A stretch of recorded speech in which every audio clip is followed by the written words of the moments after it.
গোসল করতে গেলেই কেমন জানি মনে হয় কেউ আমাকে দেখছে। ঠিক বুঝি না কেন এমনটা হচ্ছে আমার সঙ্গে। এইভাবেই 2-3 দিন যাওয়ার পরে হঠাৎ করে দেখতে পাই আমার চাচাতো ভাই নাহিদ যে চুপিসারে আমার শরীরের দিকে তাকিয়ে আছে, যেটা দেখে আমি পুরোই অবাক হয়ে যাই। কিন্তু আমি সেটা কাউকে জানাইনি, কারণ সে ছোট মানুষ, ভুল করতেই পারে। ও হ্যাঁ, আমার নাম হচ্ছে শখ, বয়স 26 হবে।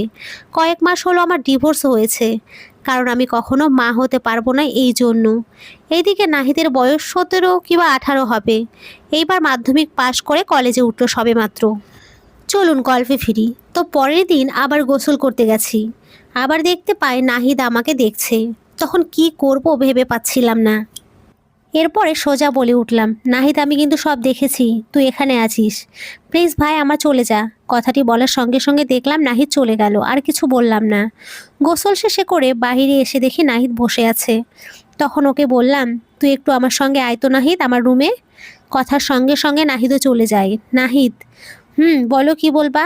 শখ, শোন আমি তোর বড় আপু হই, তুই যে সব করছিস এটা কিন্তু কখনোই ঠিক না। নাহিদ আমি তোমাকে ভালোবাসি, তোমাকে বিয়ে করতে চাই। নাহিদের মুখে এই কথা শুনে শখ আকাশ থেকে পড়ার মতো অবস্থা। শখ, কি বললি তুই? নাহিদ, আমি সত্যি বলছি আপু, আমি তোমাকে ভালোবাসি আর তোমাকে বিয়ে করতে চাই। শখ, তুই কি পাগল হয়ে গিয়েছিস নাকি? নাহিদ, পাগল হব কেন? শখ, তাহলে পাগলের মতো কথাবার্তা বলছিস যে? নাহিদ, বিশ্বাস করো আমি তোমাকে ছাড়া কিচ্ছু ভাবতে পারছি না। খাইতে গেলে ঘুমাতে গেলে শুধুমাত্র তোমাকে নিয়ে চিন্তা করি।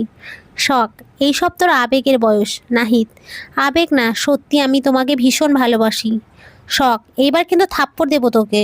নাহিদ, তবুও আমার তোমাকেই চাই। শখ, তুই কি ভুলে গিয়েছিস আমি তোর বড় আপু হই? নাহিদ, ছোট বড় এটা কোনো সমস্যা নেই, ভালোবাসাটাই হলো মেন। শখ, খুব দেখি কথা বলতে শিখে গেছিস। নাহিদ, শখ, তুই যদি আর কখনো আমাকে এইভাবে গোসল করা দেখিস তাহলে আমার থেকে খারাপ কিন্তু কেউ হবে না বলে দিলাম। নাহিদ, দেখবো নি কি করো, আমি 1000বার দেখবো। শখ, তোর বাবা মাকে বলে দেবো সব কিছু। নাহিদ, এতে আমার কোনো সমস্যা নেই, প্লিজ তুমি আমাকে বিয়ে করো শখ আপু। শখ, তুই এমন করছিস কেন? তুই জানিস তো আমি ডিভোর্সি মেয়ে, কখনো মা হতে পারবো না। তাছাড়া আমি তোর থেকে বয়সে অনেক বড়। নাহিদ, এতে আমার কোনো সমস্যা নেই, আমার শুধুমাত্র তোমাকে চাই। শখ, সম্ভব না কখনোই। নাহিদ, অবশ্যই সম্ভব, সেটা তুমি চাইলেই। শখ, আমি এসব কিচ্ছু চাই না, যা এখন আমার রুম থেকে। আর যেন কখনো তোকে এইসব করতে না দেখি। নাহিদ, আমি তোমাকে বিয়ে করব সেটাও 2-3 দিন ভেতরে, দেখিও। শখ, আমার চোখের সামনে থেকে চলে যা। এরপরে নাহিদ শখের রুম থেকে বেরিয়ে সোজা মায়ের কাছে চলে আসে। নাহিদ, মা, ও মা তুমি কোথায়? নাহিদের এমন চিৎকারের শব্দ শুনে ওর মা বাহিরে চলে আসে। এই কি হয়েছে, এমন করে চিৎকার করছিস কেন? নাহিদের মা।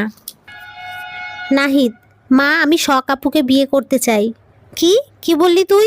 নাহিদ, তুমি যা শুনেছ সঠিক শুনেছ, সত্যি আমি শখ আপুকে বিয়ে করতে চাই। এমন থাপ্পড় দেবো না তোকে, বিয়ের কথা ভুলে যাবি। নাহিদ, প্লিজ মা, না করিও না, এবার কিন্তু বেশি হয়ে যাচ্ছে। নাহিদ, তোর বিয়ের বয়স হোক, আমি সুন্দর একটি মেয়ে দেখে তোর বিয়ে দেব। নাহিদের মা। নাহিদ, আমার সুন্দর মেয়ে দরকার নেই, আমার শখ আপুকেই চাই ব্যাস।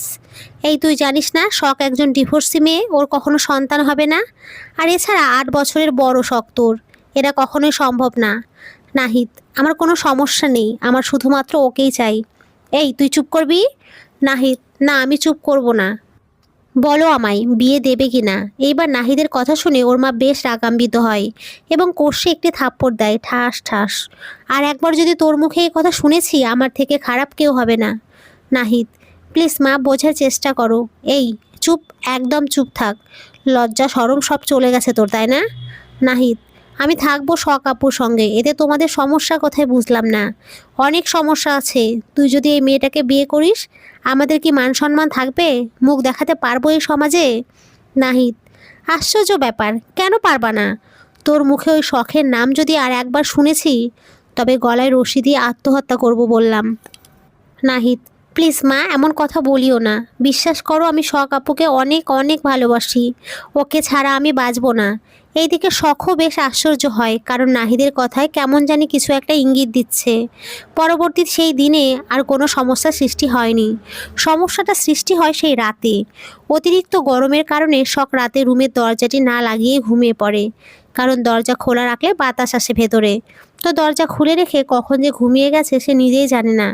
রাত যখন গভীর হয়, যাকে বলে মধ্যরাত, তখন শখ অনুভব করে তার শরীর থেকে কে জানি এক এক করে সব পোশাক খুলছে আর খারাপভাবে শরীরে এক এক স্থানে স্পর্শ করছে। তো এমন অনুভব করার পরে শখ আর বোঝার বাকি রইল না এটা নিশ্চিত নাহিদের কাজ। তাই রাগান্বিত হয়ে শখ রুমের বাল্বটি অন করতেই দেখে এটা তো নাহিদ না। এই রাফি, তুই এখানে? সেটা আবার এত রাতে? শখ: কেন, আমি কি আসতে পারি না তোমার কাছে? রাফি: না, আসতে পারো না শখ। অবশ্যই আসতে পারি, ভুলে যেও না আমি তোমার স্বামী ছিলাম। রাফি: শখ, সেটা অনেক আগে। তুমিও ভুলে যেও না তোমার সঙ্গে আমার ডিভোর্স হয়েছে। রাফি: ডিভোর্স হলে কি বউয়ের কাছে আসা যাবে না? শখ: না, তোমার মনে নেই তুমি আমাকে কত মিথ্যে অপবাদ দিয়ে ডিভোর্স দিয়েছো, আবার সেই বউয়ের কাছে এসেছো? রাফি: আমি সত্যি আমার ভুলটি বুঝতে পেরেছি, এই জন্য তোমাকে নিতে এসেছি। শখ: তুমি চাইলেই তো আর আমি যেতে পারবো না। রাফি: প্লিজ শখ, চলো না, আমরা এক হয়ে যাই, আবার সুন্দর করে জীবনটাকে সাজিয়ে তুলি। শখ: তুমি ভালো করে জানো আমি কখনো মা হতে পারবো না, তোমাকে বাবা ডাকটি শোনাতে পারবো না। রাফি: আমার কোনো সমস্যা নেই। শখ: তোমার সমস্যা না থাকলেও তোমার পরিবারের সমস্যা অবশ্যই আছে। রাফি: আমি পরিবারের কাছ থেকে অনেক দূরে থাকবো, তবুও তোমাকে চাই আমার। শখ: ডিভোর্স দেওয়ার পরে কি এমন দেখলে যার জন্য এত উতলা হয়ে পড়েছো? রাফি: সেটা জানি না, কিন্তু বিশ্বাস করো, তোমাকে ছাড়া আমার প্রতিটা দিন এক এক বছরের মতো কেটেছে। তুমি চলে আসার পরে তোমার পূর্ণতা আমি বুঝতে পেরেছি। শখ: তো এখন আমি কি করব? রাফি: আমি তোমাকে আবার আমার বউ হিসেবে গ্রহণ করতে চাই। শখ: ভালো। রাফি: প্লিজ শখ, তোমার বাবা মাকে ডাকো, আমি ওদের সঙ্গে কথা বলতে চাই। এরপরে কি আর করার, রাফির কথা মতো শখ তার বাবাকে ডাক দেয়। তো শখের বাবা মা শখের রুমে এসে তো আশ্চর্য হয়ে যায় রাফিকে দেখে। এই রাফি, তুমি এখানে? শখের বাবা: রাফি: বাবা, আমাকে মাফ করে দেন এত রাতে আসার জন্য, কিন্তু কেন এসেছো সেটা তো বলবা নাকি? রাফি: বাবা, আমি শখকে আবার গ্রহণ করে নিতে চাই, সুখের সংসার করতে চাই। কিন্তু বাবা, তুমি তো জানোই শখ কখনো মা হতে পারবে না, পরে আবার তোমার বাবা মা অত্যাচার করবে, এটা কেমন হয় না? রাফি: আমি শখকে নিয়ে যাব, অন্য কোথাও চলে যাব, এতে তোমার বাবা মা কষ্ট পাবে, তখন বিষয়টা আরও খারাপ হবে। রাফি: কিন্তু ওরাই তো আমার ভালো চাচ্ছে না, ওদের কথায় শখকে ডিভোর্স দিলাম, কিন্তু এখন দেখি ওরাই আমাকে কত কিছু বলে। ও দেখো শখ কি চায়। রাফি: প্লিজ শখ, আমাকে আর একটি সুযোগ দাও নিজেকে শুধরে নেয়ার।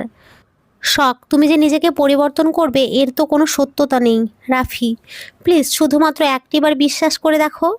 শখ: আবার বিয়ে করব, আবার ডিভোর্স দিবা, এর চেয়ে আমি একাই আছি, ভালো আছি।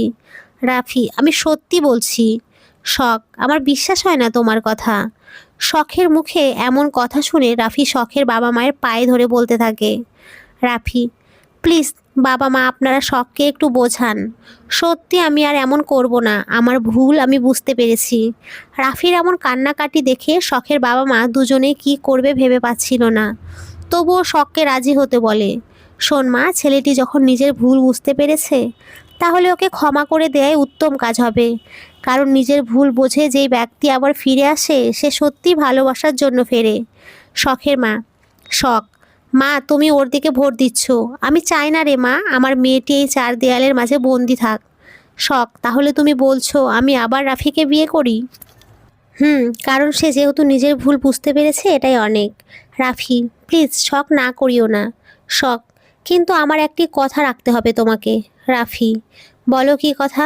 শখ: এই মুহূর্তে আমাকে কাজী অফিসে গিয়ে বিয়ে করতে হবে এবং তোমার বাসায় নিয়ে যেতে হবে। রাফি: আজ তো অনেক রাত হয়েছে, কাল সকালবেলা যাই। শখ: সকাল হলে অনেক সমস্যা হবে। রাফি: কি সমস্যা? শখ: এত কিছু বলতে পারবো না। তুমি কি আমাকে এই মুহূর্তে নিয়ে যাবে? রাফি: ঠিক আছে, তুমি যখন বলেছো কি আর করার তাহলে। শখ: তাই ঠিক আছে, চলো। এরপরে রাফিকে নিয়ে শখ সোজা কাজী অফিসে চলে যায় এবং আবার দুজনে বিয়েতে আবদ্ধ হয়ে যায়। এইদিকে পরের দিন নাহিদ এই সব কিছু শুনে নিজেকে আর কন্ট্রোল করতে না পেরে শখের বাবা মাকে খুবই বাজেভাবে গালিগালাজ করে। তারা কেন কিছু না জানিয়ে শখকে রাফির সঙ্গে আবার বিয়ে দিল। এই সব শোনার পরে সবার আর বোঝার বাকি রইল না যে নাহিদ শখকে পছন্দ করত, আর এটার জন্যই শখ হয়তো কাল রাত্রেই রাফিকে বিয়ে করেছে। আর এখানেই নাহিদের না পাওয়া ভালোবাসা শেষ হয়ে যায়। তো বন্ধুরা, তোমরা সকলে খুব ভালো থেকো, সুস্থ থেকো। সকলকে অসংখ্য ধন্যবাদ। নমস্কার বন্ধুরা।